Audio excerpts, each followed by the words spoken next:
지금 외교안보에서도 상당히 뭐 심각한 얘기를 안 할 수가 없는데 제가 이것 좀 여쭤볼게요. 윤석열 대통령이 충북 괴산에 있는 육군 학생 군사학교 학군장교 임관식이 열렸는데 이 자리에 가서 총선을 앞두고 북한이 다양한 도발과 심리전을 펼칠 가능성이 매우 높다. 이런 발언을 했습니다.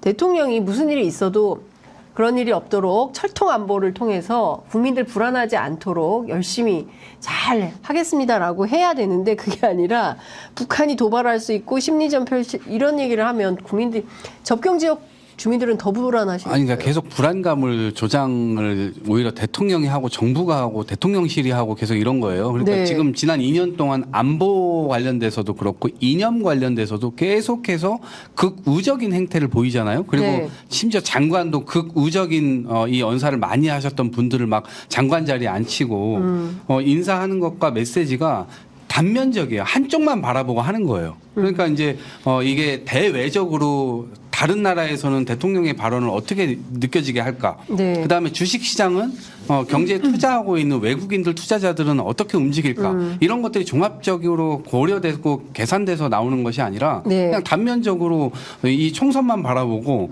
어차피 이거 안보 바람이라고 하는 것은 기존에 저희가 1, 2년 전부터 계속 예측돼 왔던 거예요. 이번 총선을 결국 북풍몰이를 할 거다.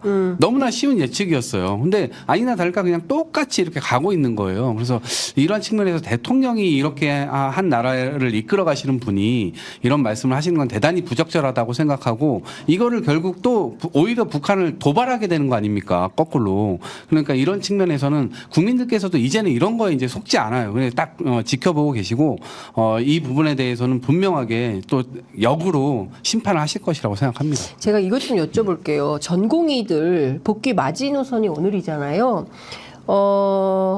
만약에 오늘까지 복귀를 하게 된다면 처벌은 안 하겠다. 그러나 그 이후에 만약에 버티면 면허 정지, 구속, 뭐 출국 금지는 이미 돼 있는 상태고요. 이거 의사 파업 문제 때문에 이미 사망자가 생겨나고 있거든요. 네. 근데 저는 아까 지금 북한 도발 얘기는 네. 결국 소방관은 불을 꺼야 되는 책임이 있거든요. 근데 소방관이 불 내고 다니면 어떡합니까? 그 소방관 잘라버려야 되지 않겠습니까? 그러니까 윤석열 대통령은 도발과 북한의 그런 여러 가지 위기를 관리할 주체가 그걸 야기하고 다닌다는 것이 그냥 자격이 없는 대통령이라는 생각이 우선 들고요. 네. 저는 이 의사 부분에 대해서는 전 증언 문제는 열어놓고 논의해야 된다는 입장입니다. 왜냐하면 이것은 총량적으로 의사가 많다 적다로 접근해서는 안 돼요. 어느 과에 의사가 부족하니까 그렇죠. 글로 갈 수 있냐는 이 재배치의 문제가 일단 중요하고요. 뭐 지방의료도 마찬가지입니다. 그것이 의사 수가 늘어난다고 해서 지방에 내려가면 저도 늘리자고 하겠는데 네. 늘린다고 해서 지방으로 내려가지 못하는 구조적 모순이 있어요. 그걸 풀어내자라는 게 저희 생각이고 네. 그걸 해야 되는 거고 네. 저는 정부에 대해서 이거 하나 지적하고 싶은 게 거의 지금 모든 국정 운영이요. 까불면 너 죽어 이거거든요. 까불지 마. 까불면 너 죽어. 이거 아무 말도 하지 않으면 아무 일도 생기지 않는다. 그것도 뭐 그 교양 있게 그렇죠. 얘기한 거고요. 그냥 네. 까불면 너 죽어예요. 쉽게 얘기하면. 근데 이런 까불면 너 죽어식으로 정치를 하면 이거 네. 정치 사망이잖아요. 네. 이제 각 영역을 다 대통령이 들쑤시고 다 무너뜨리는 겁니다. 그래서 저는 의료 시장에 대해서도 이런 식의 협박 정치 그만하고 정말 이제 대화를 하라고 제가 권하고 싶은데 어차피 안 할 거기 때문에 기대가 없어가지고 네. 정말 그 총선 때 네. 국민들께서 꼭 윤석열 정부에 대해서는 꼭 응징을 해야 된다라는 말씀으로 가름하겠습니다. 대통령이 처음에 취임하면서 소통하는 대통령이 되겠다. 그래서 네. 언론 기자 브리핑도 매일매일 하다가 지금은 또 안 하고 있고 네. 지금 이제 완전 불통이 됐는데 윤석열 대통령의 정치를 한마디로 정의하자면 공포 정치예요. 네. 공포를 딱 줘서 사람들을 움직이지 못하게 만드는 거죠. 그거에 핵심에 검찰이 있는 것이고요. 네. 검사들이 나서고 있는 거예요. 심지어 저는 무슨 교육부 장관 보좌관으로 검사를 보내고 검사를 막 파견하고 국민연금에도 검사를 파견하고 네. 도처에 지금 검사들이 안 가 있는 데들이 지금 없습니다. 사회이사로도 많이 가 있어요. 네, 검사. 그러니까 기업. 검사들이 다 가가지고 사실상의 그런 정보들을 이런 것들을 다 취합하고 결국엔 검사들이 이 나라를 지금 통치하고 있는 거예요. 네. 제가 과잉 해석이 아닙니다. 실제로 저는 팩트 차원에서 그냥 그렇게 이용되고 있다고 생각하고요. 네. 이번 의료 파업 문제도 이렇게 해결할 문제입니까? 협박하고 너 생계를 끊어버릴 거야. 이런 방식으로 해가지고 이게 됩니까?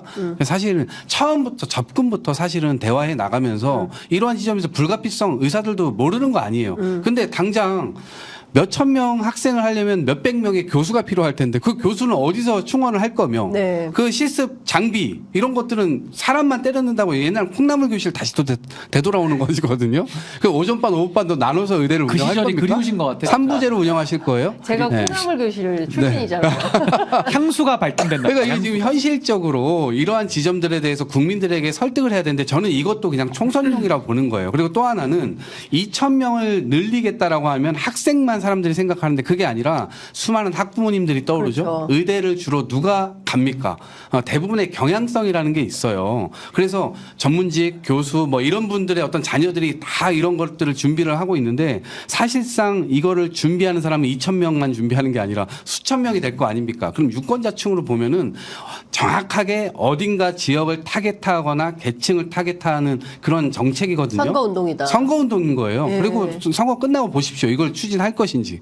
추진 하나 안 하나 보십시오. 이것도 약속 대련이라는 얘기가 있어요. 네, 던지기예요, 선거 던지기. 때까지만 막 네. 하고 선거 끝나면 없던 일로 할 거다. 윤석열 대통령은 제가 이제 헌정사상 참 이런 정치를 하는 대통령 처음 보고요. 정말 최악의 대통령이라는 칭호가 이제 지금까지 제가 본 바로는 뭐 앞으로는 누가 될지 모르지만 현재 기준으로는 전 정말 최악의 정치하고 있다라고 보고 뭐 의사 정원에 대해서는 뭐 하고 싶은 말 너무 많지만은 정말 이렇게 이건 정치가 아니고요. 정말 이런 협박에 대해서 저는 국민들이 다 보고 계시고 네. 현명한 판단으로 여기 이런 나쁜 행태에 대해서는 끊어줘야 되는 겁니다. 이거 못 끊어주면은 앞으로 남은 3년 네. 각 영역들마다 침소봉돼가지고 모든 영역 카르텔 다 뽀갠다라고 하면서 대한민국을 부실 사람이에요. 네. 이미 국민의힘 뽀겠죠? 다 뽀개가지고 자기 사당 만들었죠? 의료시장 뽀개죠? 뭐 사교육시장 뽀개죠? 다 뽀개시는 분이에요, 이분은. 그러니까 저는 여기에 대해서 국민들께서 대통령이 마음대로 하는데 그럼 국민들이 가만히 지켜봐야 됩니까? 막아줘야죠. 네. 전 매우 무거운 책임이 있다고 생각이 듭니다. 아, 참, 이 정치 토론을 통해서 미래가 좀 보이고, 그리고 또, 이런 정도의 우리가 희망을 갖고 살아도 되겠구나. 일상에서 내가 이 정도는 해야 되겠다라고 생각하셔야 되는데, 저희가 뭐, 노상 좀 암울한 진단을 해드려서 저도 좀, 송구스러운 마음이 좀 드는데, 그러나 어떻게 하겠습니까? 우리가 지금 발딛고 살고 있는 현실이, 이런 정도로 심각하니까, 정말 내 주위에 있는 사람들한테도 잘 설명하시고 유튜브에 보니까 이런 얘기가 나오더라. 그러니까 우리가 정신 바짝 차리고 투표 꼭 해야 된다. 이런 말씀 좀 하시면서 상황은 결국 국민들이 또 바꿀 수밖에 없습니다. 이 나라 국민들은 어려울 때 항상 나서요. 예, 그래서 결국은 국민이 상황을 잘 정리할 수밖에 없지 않나라는 근데 생각이 국민이 나서는 이유가 이 나라의 주인이 국민이기 때문에 그래요. 그렇습니다. 그러니까 국민이 나서서 정리를 할 수밖에 없습니다. 네. 제가. 자, 저희가 나서서 정리하겠습니다.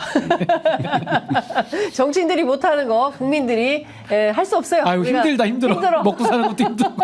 힘들다 힘들어. 1인 3역을 합니다. 그러니까요. 1인 3역을 해야 되네. 자, 오늘 두 분 말씀은 여기까지 들어야 될 것 같습니다. 말씀 잘 들었습니다. 고맙습니다. 네, 감사합니다.